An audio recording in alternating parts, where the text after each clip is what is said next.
the chief host and convener of this summit, distinguished keynote speaker, distinguished ladies and gentlemen, and members of the press corps, all other protocol observed.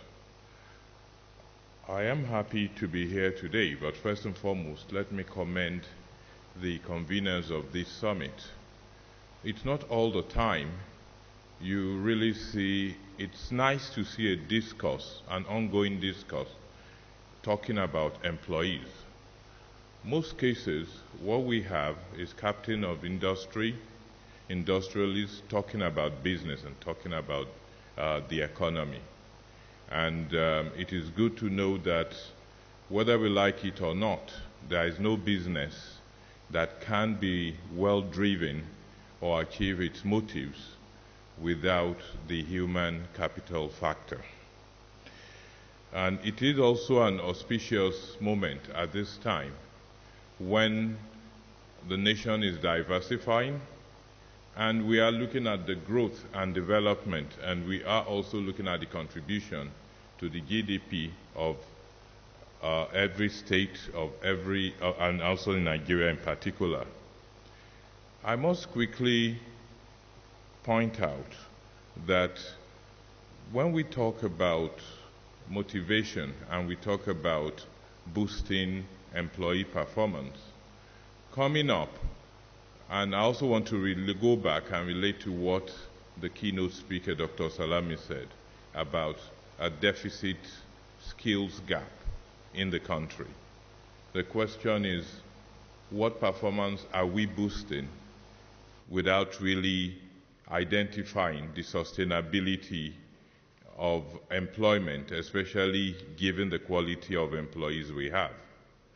And I will quickly go back and talk about how that fits into the state system, especially looking at deficit skills gap, and quickly tell you exactly what Lagos State is doing and how this also reinforces. It might not reinforce it immediately, but it has a correlation in trying to see how it can fit into the dynamics. The Lagos State it is the only state that created the Ministry of Employment and Wealth Creation and has it in full-fledged cabinet position given the status of the state. And when this ministry was created, it was pertinent for us to go back and look at the role of the ecosystem.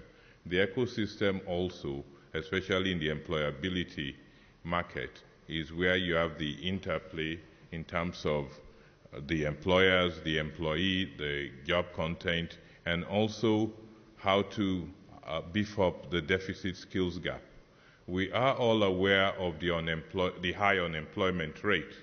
And when the ministry was set up, the first thing we did was let's go back, take a look at past government initiatives and why it failed in the areas of attending to the issues of employment generation and entrepreneurial promotion. We looked back at various initiatives right from the days of DFRI, Department of Food, Rural and Structure, up to Operation Feed the Nation, and most recently the SureP.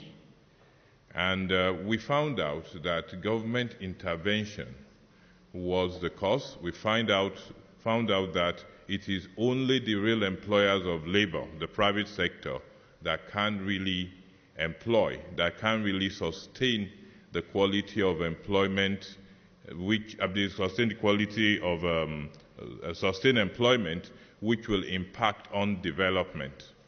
And the idea was, let us work at being an enabler and work with the private sector to try and attend to these issues.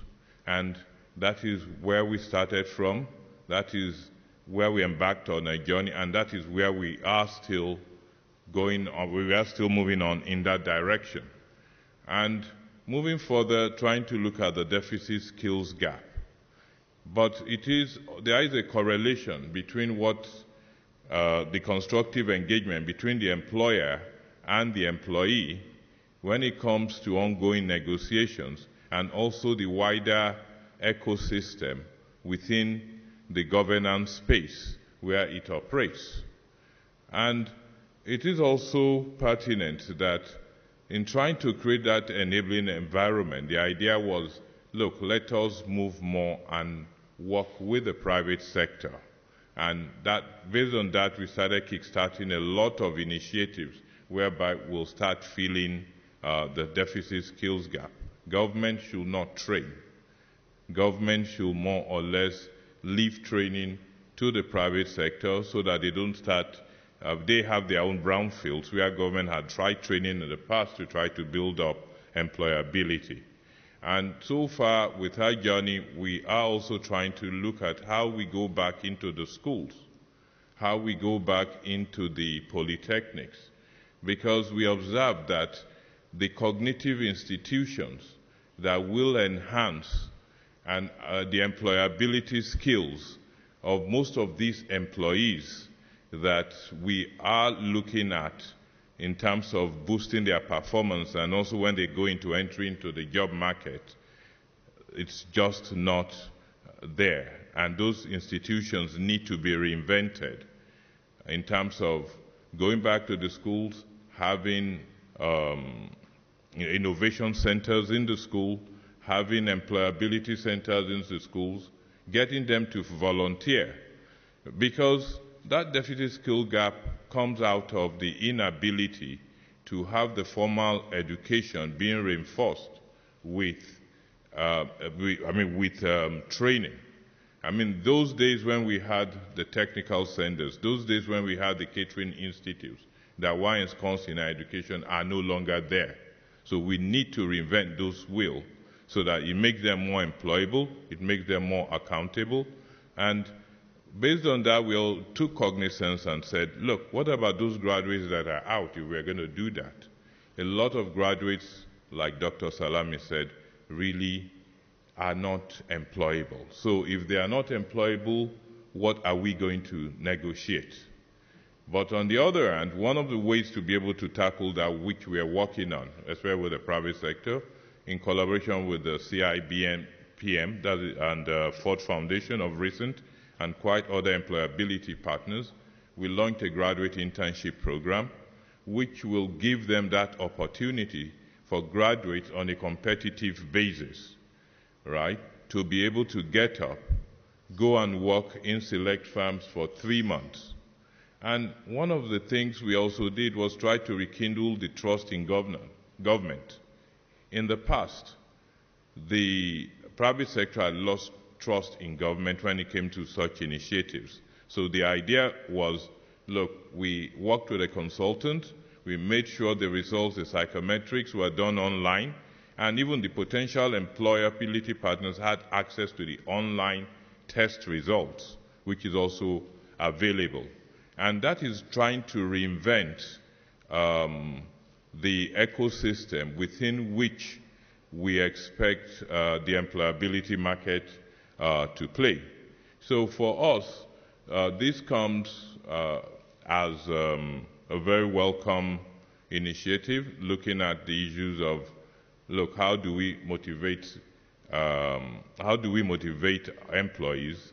How do we go ahead and start negotiating? But the most important thing is, I will always implore that employers should have a constructive engagement with the employees. They must try to find out exactly what they're doing and what type of employees they really want.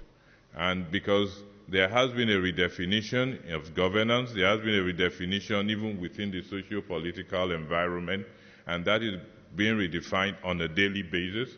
So it is important that we take a look at that. I will not take much of your time, and this is supposed to be a short address. I came in a bit late. I listened to the roundtable, and I also listened to Dr. Salami's keynote address, which was quite inspiring. And I'm sure this is an issue that will continue, and a discourse that has been provoked here, and which I believe that we will all go back and take